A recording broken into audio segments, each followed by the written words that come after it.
Good morning students. मैं आपका teacher विकास कुमार आज फिर आप लोगों के साथ आया हूँ। Today we are going to learn something about words. आज का जो क्लास है वो बेसिकली आपके वर्ड्स पर बेस्ड है। दैट मीन्स हम लोग लर्न करेंगे आज वोकैबुलरीज।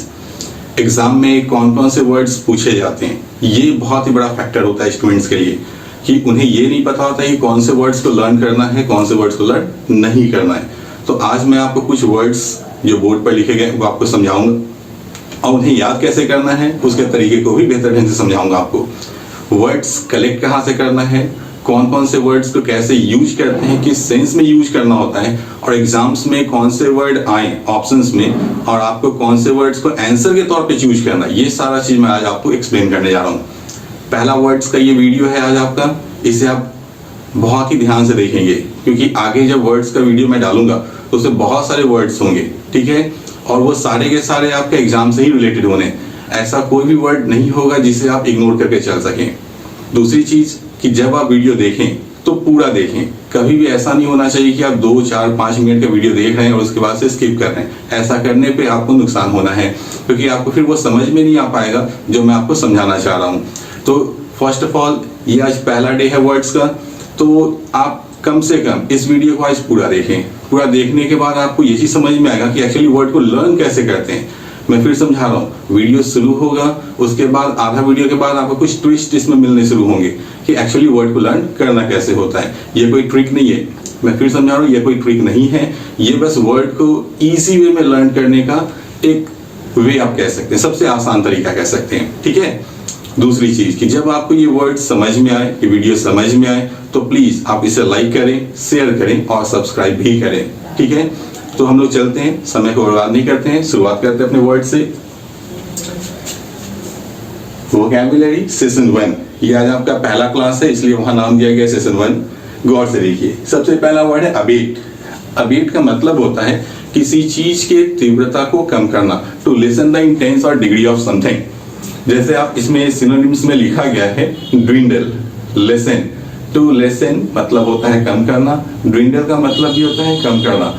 तो ध्यान क्या रखेंगे कि जब भी अबेट वर्ड लिखा मिले तो हमें इसका हिंदी मतलब क्या निकालना है, कम होना या करना।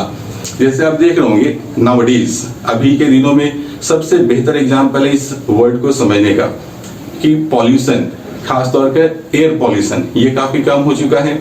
अगर हमें कहना हो कि एयर पॉल्यूशन जो है वो कम हो रहा है तो हम इसको कैसे यूज कर सकते हैं इस वर्ड को, ड्यू टू कोविड-19 effect the air pollution is abating in our city, town, village etcetera. कहीं भी तो मतलब क्या समझ में आया कि एयर पॉल्यूशन इज अबेटिंग मतलब जो वायु प्रदूषण है वो कम हो रहा है, ठीक है।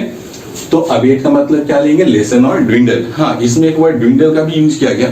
ड्रिंडल का मतलब भी होता है कम करना, लेकिन इसका एग्जैक्ट यूज कहाँ करेंगे, in the sense of wild species, मतलब जंगली जानवरों की संख्या में अगर कमी आए तो वहां हम लोग इस वर्ड का यूज करते हैं। जैसे बोला जाता है ड्विंडलिंग ऑफ वाइल्ड स्पीसीज, मतलब क्या हुआ, वन्य जीवनों का धीरे धीरे कम होते चले जाएगा, ठीक है। Next number 2, abdicate. एक चीज और, ये जो ब्रैकेट में भी लिखा गया, ठीक है, ये भी का मतलब वर्ब है, एडीजे मतलब एडजेक्टिव, फिर आपको कहीं लिखा गया नाउन लिखा गया होगा, ठीक है, एन मतलब नाउन, तो इस चीज को आप समझेंगे। Next number 2, abdicate. एब्डिकेट का मतलब होता है to give up the power, मतलब होता है अपनी इच्छा से अपने पद का त्याग कर देना, to renounce one's own position, अपने ही पद से अपना इस्तीफा दे देना, त्याग देना, तो इसे हम लोग क्या कहते हैं, एब्डिकेट कहते हैं। जैसे यहाँ लिखा भी गया है पद त्याग देना, इसका बेहतर एग्जांपल है, आप देखते होंगे कुछ लीडर्स ऐसे भी हुए जो खुद की इच्छा से अपने पोजीशन को छोड़ दिए। जैसे आप बेहतर एग्जांपल है नीतीश कुमार जी का ही लीजिए, जो बिहार के प्रेजेंट सीएम है। एक समय ऐसा भी आया when he abdicated his position and gave it to Jitan Ram Manjhi. एक समय ऐसा भी आया कि वो क्या किए, अपने पद का इस्तीफा खुद दे दिए और उसको किसको बैठा दिए, जीतन राम मांझी को। तो जब हम अपने पोजीशन से खुद को छोड़ते हैं तो वहां हम लोग वर्ड यूज करते हैं एब्डिकेट का, ठीक है। नेक्स्ट है एक्सीड। एक्सीड का मतलब एग्री, सहमत होना। जब हम किसी के प्रस्ताव, प्रपोजल पे सहमत होते हैं, एग्री होते हैं, अपने कंसेंट को देते हैं कि हाँ हम इससे राजी हैं, तो वहां हम लोग क्या यूज कर सकते हैं, वर्ड एक्सीड का। जैसे I acceded to the proposal that was presented by the MD of our company. मतलब मैं MD के द्वारा जो प्रस्ताव रखा गया कंपनी के उस पर सहमत हुआ। तो एक्सीड का मतलब क्या होता है? सहमत होना। जैसे सिंपल, अगर बहुत ही सिंपल वे में समझना चाहें तो हम ऐसे भी कह सकते हैं, my father acceded to my request, मतलब मैंने अपने पिता से जो अनुरोध किया उसमें मेरे पिताजी सहमत हो गए। ठीक है, नेक्स्ट बास्क। बास्क का मतलब होता है रेवल इन, मतलब आनंद लेना। जैसे हम लोग बोलते हैं बास्किंग इन द सन, मतलब क्या हुआ? धूप का आनंद लेना। आप देखते होंगे विंटर सीजन जब आता है तो काफी ठंड का मौसम होता है, तो बहुत सारे लोग क्या होते हैं कि सब बीच के सामने या अपने छत पे रूफटॉप पे चले जाते हैं, ठीक है, ताकि वो धूप को सेक सकें। तो धूप सेकना, धूप को एंजॉय करना या अपने आप को थोड़ा गर्म करना धूप में, तो इसको हम लोग क्या यूज करते हैं? बास्क। ठीक है, जैसे मोस्ट ऑफ द पीपल, ठीक है, in the country basking in the sun during the winter time. ठीक है, मतलब क्या हो गया कि जाड़े के मौसम में बहुत सारे लोग जो होते हैं, या लगभग सारे लोग जो होते हैं वो धूप में अपने आप को सेकते हैं या धूप का एंजॉय करते हैं। आप सिंपल टर्म में भी ले सकते हैं इस वर्ड को। अगर कोई आदमी कहीं स्पीच दे रहा हो, सपोज कि कोई भाषण दे रहा हो, और जब पब्लिक अटेंशन मिलता है उसको, जब बहुत सारे लोग उसके भाषण को बहुत ही अटेंटिव होकर सुन रहे होते हैं, तो वहां भी हम इस वर्ड का यूज कर सकते हैं। जैसे the speaker was basking the audience, मतलब क्या हुआ? जो स्पीकर था, जो वक्ता था, वो ऑडियंस को बास्क कर रहा था, मतलब इंजॉय कर रहा था। ठीक है, इंजॉय करने का मतलब क्या हो गया? वो जो पब्लिक उसे अटेंशन दे रहे थे वो उसका आनंद उठा रहा था। ठीक है, नेक्स्ट कैलस। कैलस ये एडजेक्टिव होता है। एडजेक्टिव का पहचान कैसे करेंगे कि कोई सब एडजेक्टिव है या नहीं? तो हम उस वर्ड में जोड़ते हैं कैसा। ठीक है, अगर हम बोलेंगे ऐसे, इसका हिंदी तो हो गया कठोर, हार्टलेस कहते हैं इसके सिनोनिम्स में। बोलेंगे कैसा व्यक्ति, कैसा स्वभाव, तो जवाब में क्या आएगा? कठोर व्यक्ति, कठोर स्वभाव। तो जब हम लोग कैसा या कैसी लगाते हैं और जवाब आ जाए तो वह शब्द क्या होता है? एडजेक्टिव। तो यहाँ कैलस लिखा, कैलस का मतलब क्या हो गया? हार्टलेस, कठोर। और जब हम बोलेंगे कैसा तो जवाब कठोर ही आना है। दैट मीन्स ये वर्ड क्या है? मेरा एडजेक्टिव है। ठीक है, जैसे हम लोग सुनते भी हैं बहुत ही क्रूर व्यक्ति है, ठीक है, वैसा आदमी जिसमें कोई इमोशंस ही ना हो, तो उसे हम लोग क्या कहते हैं? कैलस। जैसे आप देखते होइएगा बहुत बार ऐसा भी होता है, जैसे आपको मीडिया में दिखाया जाता है या आप रियल लाइफ में भी देखते होंगे कि insensitivity of the government shown towards the down to earth people, the poor ones. ठीक है, वैसे लोग जो दबे कुचले लोग हैं, बहुत ही गरीब हैं और सरकार उस पर ध्यान नहीं देती है, तो इस रवैये को लेकर, इस एटीट्यूड के लेकर के वर्ड यूज किया जाता है कैलस। जैसे बोलते हैं ना, the callous attitudes toward the poor people, the down to earth people of our society, मतलब हमारे समाज के छोटे गरीब दबे कुचले लोग हैं उसके प्रति सरकार का कठोर रवैया।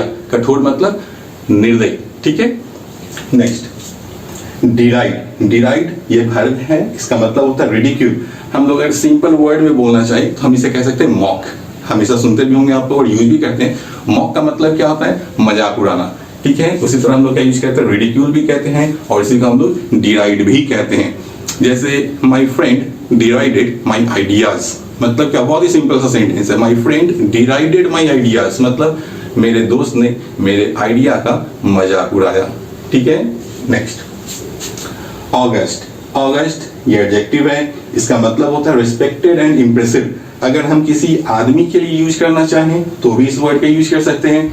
किसी स्ट्रक्चर के लिए, स्ट्रक्चर कहने का मतलब होता है आइडल।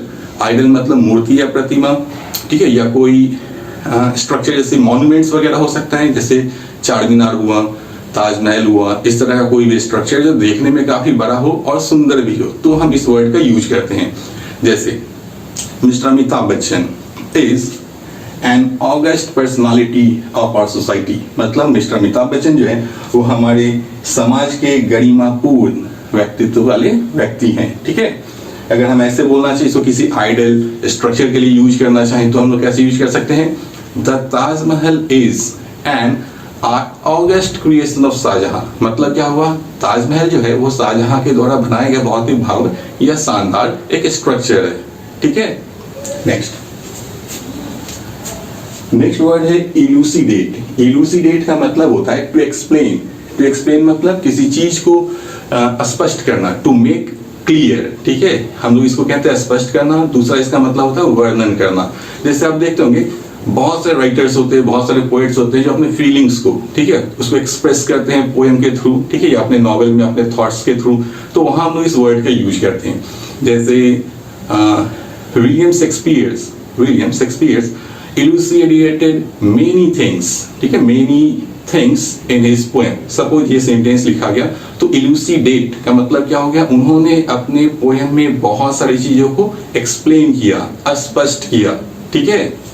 नेक्स्ट गेप मतलब होता है वाइड ओपन। जैसे हम लोग कहते हैं ना, ऐसा कोई भी अनप्रेसिडेंटेड न्यूज, सरप्राइजिंग न्यूज जो आप सोचे भी ना वैसा समाचार मिले, हो सकता है कि वो दुर्भाग्यपूर्ण भी हो सकता है बहुत ही सरप्राइजिंग भी हो। तो इसको जब सुनने के बाद जो हमारा एक्सप्रेशन होता है, हमारे जो आंख भाव पूरे के पूरे वाइड हो जाते हैं, ठीक है, ओपन हो जाते हैं, तो वहीं पे हम लोग इस वर्ड का यूज करते हैं गेप, मतलब होता है वाइड ओपन, पूरी तरह से भौचक हो जाना। जैसे the news of the blast this morning gaped me, मतलब आज सुबह सुबह जो समाचार मिला ब्लास्ट का, वो मुझे पूरी तरह से गेप कर दिया, मतलब मैं भौचक हो गया, ठीक है। नेक्स्ट है हैल्क्यून का मतलब होता है प्लीजेंट, खुशगवार कहते हैं हिंदी में। इसका मतलब एक और शांत भी होता है। हैल्क्यून का मतलब प्लीजेंट होता ही है, आप इसे सीरीन भी कह सकते हैं, SERENE, सीरीन का मतलब एकदम शांत, ठीक है। तो हम लोग हैल्क्यून का यूज डेज के लिए भी कर सकते हैं। मान लिया ऐसा दिन जो आपके लिए बहुत ही खुशी आनंद का रहा हो, तो भी हम हैल्क्यून डेज कह सकते हैं। या आप बहुत ही सिचुएशन बहुत ही शांत हो कहीं, ठीक है, तो उसके लिए भी हम लोग हैल्क्यून का यूज कर सकते हैं, ठीक है। नेक्स्ट इंट्रिंसिक का मतलब होता है इनहेरेंट मतलब जन्मजात, वैसा कोई भी क्वालिटी जो किसी व्यक्ति में बाय बर्थ हो, ठीक है, तो इसे हम लोग क्या कहते हैं, इनहेरेंट क्वालिटीज कहते हैं, ठीक है। इसको हम लोग अंतर्निहित भी कह सकते हैं, वैसा कोई चीज जो पहले से ही किसी चीज के अंदर में समाहित हो, तो उसे हम लोग क्या यूज कर सकते हैं, इंट्रिंसिक। जैसे लोग कहते हैं ना कि तो बहुत सारे लोग ऐसे होते हैं जिनमें एक क्वालिटी होता है, ठीक है, जैसे इंट्रिंसिक क्वालिटी ऑफ क्रिकेट, मतलब कि किसी आदमी में क्रिकेट का जन्मजात गुण या विशेषता होना, ठीक है। तो हम लोग इसका यूज कैसे करते हैं, इंट्रिंसिक क्वालिटी, मतलब किसी आदमी के अंदर जन्मजात किसी गुण का होना, ठीक है। नेक्स्ट है पर्टिनेंट का मतलब रेलिवेंट, एकदम उचित या ठीक। जैसे कहते हैं ना, you made a relevant reply to this question, मतलब आपने इस सवाल का एकदम उचित जवाब दिया या एकदम ठीक जवाब दिया। तो रेलिवेंट का मतलब क्या हो गया, एकदम सटीक, सही, उचित या ठीक, इसी को हम लोग क्या कहते हैं, पर्टिनेंट भी कहते हैं। और ये आपको एग्जाम में बहुत बार मिलेगा, ये जो वर्ड है ये आपको बहुत बार मिलेगा एग्जाम में। नेक्स्ट है पेन्यूरी का मतलब होता है एक्सट्रीम पॉवर्टी, अत्यंत गरीबी, जिसे हम लोग हिंदी में दरिद्रता भी कहते हैं। सिंपल वे में कहें तो गरीबी, और एग्जैक्ट में नहीं निकाले तो मतलब क्या निकलेगा, दरिद्रता, मतलब वैसा आदमी जिसके पास 1 रुपए भी ना हो। जैसे कहते हैं ना, there are millions of people in India who are living in penury, मतलब भारत में ऐसे लाखों लाख लोग हैं जो अत्यंत गरीबी में जी रहे हैं, ठीक है। नेक्स्ट है अपरूट, जैसा कि वर्ड ही है सेम वैसा मीनिंग भी देता है। रूट का मतलब जड़, अप का मतलब ऊपर, तो अपरूट अगर एक साथ है तो मतलब होता है पुल आउट, किसी चीज को जड़ से उखाड़ फेंकना। जैसे many social reformers tried their best to uproot the social evils existed in our country, मतलब क्या हुआ कि बहुत सारे समाज सुधारक, ठीक है, हमारे देश में जो भी कुरीतियां थी उन्होंने उन्हें जड़ से उखाड़ने की पूरी प्रयास की। नेक्स्ट लास्ट है नेसेंट ये एडजेक्टिव होता है, इसका मतलब होता है रिसेंटली फॉर्म्ड। हालांकि इसका मतलब क्या है, रिसेंटली फॉर्म, या आप इसको स्टार्टिंग भी कह सकते हैं। रिसेंटली फॉर्म या स्टार्टिंग मतलब हाल ही में कोई चीज तैयार हुआ हो या शुरू हुआ हो, लेकिन इसके फैलने की संभावना तेजी से बहुत ही ज्यादा हो, तो हम लोग उसे नेसेंट कहते हैं। लेकिन एग्जैक्ट मतलब क्या होता है इसका, नवजात या शुरुआती स्तर पर। जैसे भी देख रहे थे ना, if COVID-19 had been curbed in its nascent period, it would not have created so havoc around the world. अगर कोविड-19 को शुरुआती समय में ही दायरे में ही सीमित कर दिया गया होता तो इतना तबाही पूरी दुनिया में नहीं मचाता, ठीक है। तो ये 15 वर्ड्स आपको आज समझाए गए, 15 वर्ड्स है, इसका हिंदी मीनिंग भी लिखा गया, आपको समझाया भी गया कि आखिर इसका यूज कैसे करते हैं, ठीक है। लेकिन आपको इस वर्ड को अब याद कैसे करना है, सबसे बड़ा फैक्टर यही है, ठीक है। तो आप 2 मिनट इस वर्ड को अपना दीजिए, पहले तो आप वापस इस वर्ड्स को देखिए, ठीक है, फिर मैं आपको ये समझाता हूं कि कैसे इस वर्ड को याद करना है, ठीक है। चलिए स्टूडेंट्स, मुझे होप है अभी तक आप लोगों ने इन वर्ड्स को देख लिया है। अब मैं आपको ये समझा रहा हूं कि आखिर इन वर्ड्स को लर्न कैसे करते हैं। अगर आपने मेरे हर एक सेंटेंस को ध्यान से सुना होगा, इस वर्ड्स के साथ मैंने कुछ एग्जांपल्स भी दिया था आपको, तो अब आपको ये सारे वर्ड्स खुद ब खुद याद होते चले जाएंगे। देखिए, हम लोग जो वर्ड्स को पढ़े थे तो उसको एक छोटे छोटे और सिंपल सेंटेंस में फॉर्म किया था एग्जांपल्स के तौर पर। अब हमें याद करने के लिए फिर वापस उसी फॉर्म का यूज करना होता है, ठीक है। जैसे उस वर्ड को एक ऐसे इजीएस्ट वर्ड के साथ पेयर लगाएंगे कि वर्ड का मीनिंग अगर हम भूल भी रहे हो तो उसके साथ वाले पेयर्ड वर्ड को देखकर मुझे इस वर्ड का मीनिंग एटलीस्ट याद आ जाए। चलिए देखते हैं हम लोग इसको याद कैसे करते हैं। वापस नंबर 1 में लिखा अबेट। अबेट का मतलब आपको इससे पहले भी वीडियो में जो बताया गया, अब आप ध्यान दीजिए, यहाँ लिखा अबेटिंग पॉल्यूशन, तो शायद आपको मतलब याद आ रहा होगा, air pollution is abating in the city, मतलब क्या हुआ, एग्जैक्टली कम होना। तो अबेटिंग पॉल्यूशन का मतलब क्या हो गया, कम होना, पॉल्यूशन में कमी आना, और अबेट का मतलब क्या समझाया गया था, कम होना। दैट मींस कितने इजीली याद हो गया अब आपको।